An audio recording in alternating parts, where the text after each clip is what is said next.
দীর্ঘ ৩৭ দিন বন্ধ থাকার পর চালু হলো ঢাকার জনপ্রিয় গণপরিবহন স্বপ্নের মেট্রো রেল।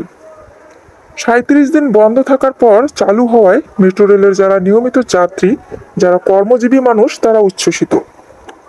এই কয়েকদিন ঢাকা শহরে যানজটে জনসাধারণের ছিল নাকাল অবস্থা।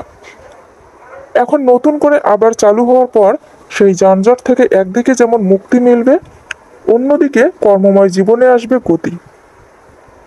বৈষম্য বিরোধী ছাত্র আন্দোলনে গত ১৮ জুলাই মিরপুর ১০ ও কাজীপাড়া মেট্রো রেল স্টেশন ক্ষতিগ্রস্ত হওয়ার পর কতদিন পর মেট্রো রেল চালু হবে তা নিয়ে ছিল সংকট সংশয়। সেই সংশয় কাটিয়ে নতুন করে আবার মেট্রো যাত্রা শুরু করায় যাত্রীরা উচ্ছ্বসিত। একদিকে যেমন ৩৭ দিন পর সচল হলো মেট্রো রেলের চাকা, ঠিক একইভাবে সচল হলো অর্থনৈতিক চাকা এবং মানুষের কর্মজীবনে আসবে গতিশীলতা। মেট্রো রেল এতদিন বন্ধ থাকার জন্য যে একটু সাফার হয়েছে, এখন যেহেতু খোলা দিয়ে এখন আমাদের জনগণের শান্তি ফিরে আসছে আশা করি। ঢাকার যানজটে যে জনজীবন ভোগান্তিতে পড়েছিল তার থেকে অনেকটাই স্বস্তিতে এখন ঢাকাবাসী।